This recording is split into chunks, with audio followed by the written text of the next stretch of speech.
श्री गणेशाय नमः।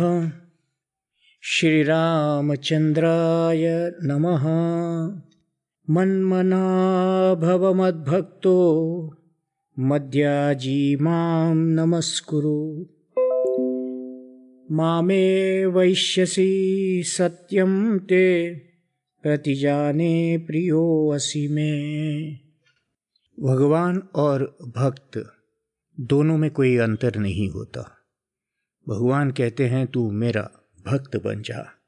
हे वीर शिरोमणि, तुम अपने बाह्य अभ्यंतर सभी प्रकार के व्यवहारों का विषय मुझ सर्वव्यापक को बना दो। आप भगवान के भक्त कैसे बनेंगे? मैं भगवान का हूँ, इस प्रकार अपनी अहंता यानी कि मैंपना को बदल देना चाहिए। मैं भगवान का ही हूँ और भगवान ही मेरे हैं। हम राम जी के, राम जी हमारे हैं। मैं संसार का नहीं हूँ और संसार मेरा नहीं है।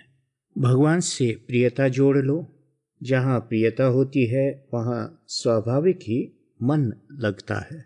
तो अपने बाह्य अभ्यंतर सभी प्रकार के व्यवहारों का विषय भगवान को बना दो, सर्वव्यापक को बना दो।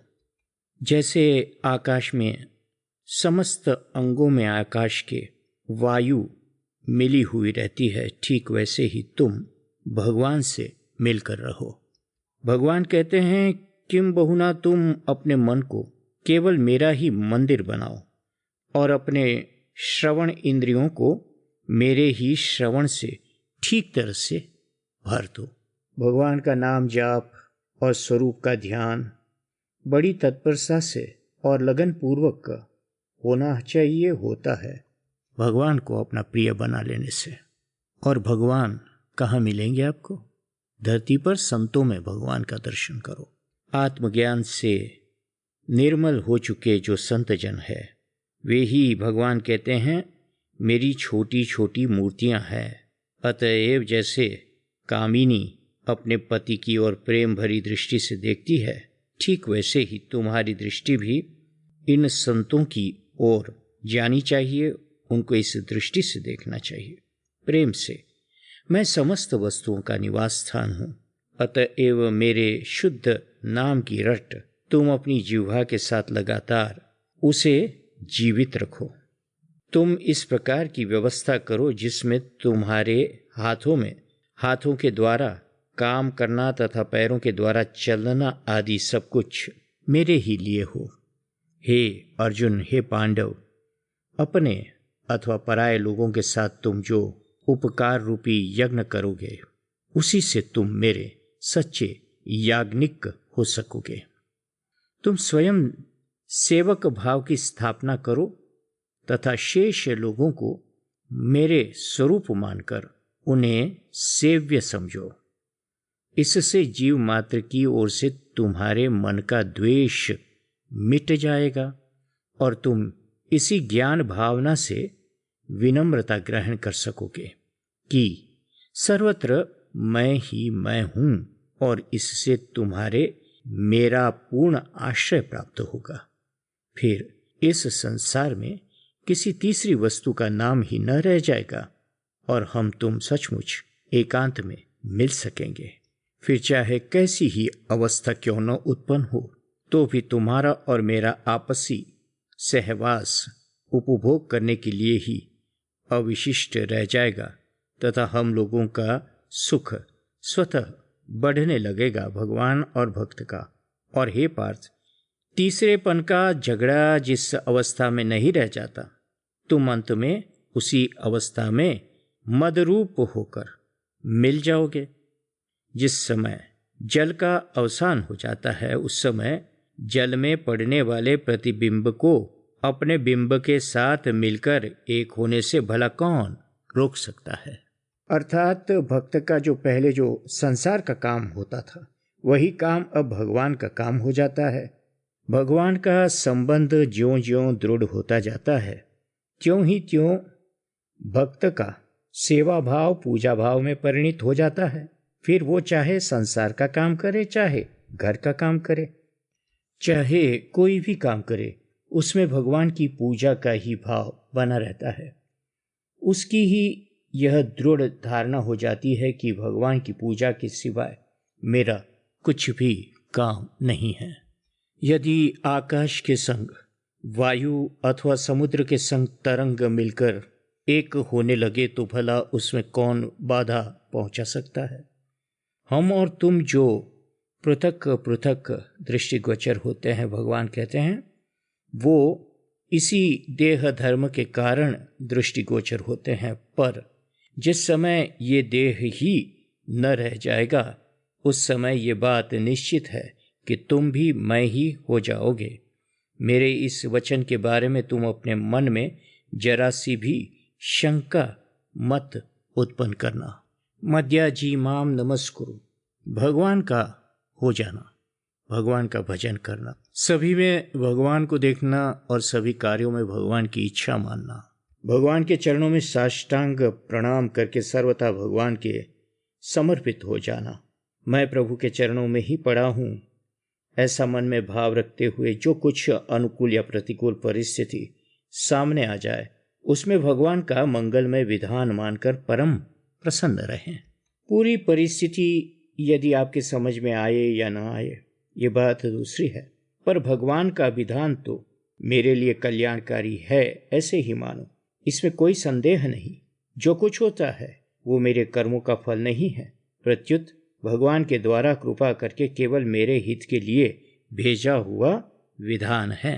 भगवान कहते हैं कि इस प्रकार मेरा भक्त होने से, मेरे में मन वाला होने से, मेरा पूजन करने वाला होने से और मुझे नमस्कार करने से तू मेरे को ही प्राप्त होगा, अर्थात मेरे में ही निवास करेगा।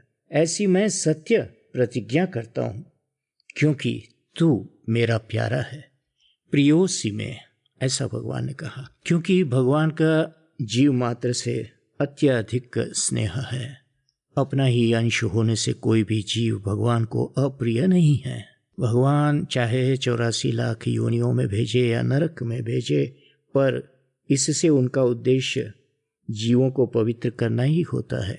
जीवों के प्रति भगवान का जो ये कृपापूर्ण विधान है, ये भगवान के प्यार का ही द्योतक है।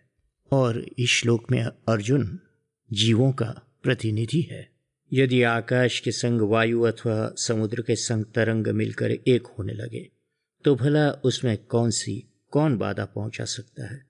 हम और तुम, भगवान कहते हैं, जो पृथक पृथक दृष्टिगोचर होते हैं वो इस देह धर्म के कारण दृष्टिगोचर होते हैं, पर जिस समय ये देह ही नहीं रह जाएगा, उस समय ये बात निश्चित है कि तुम भी मैं ही हो जाओगे।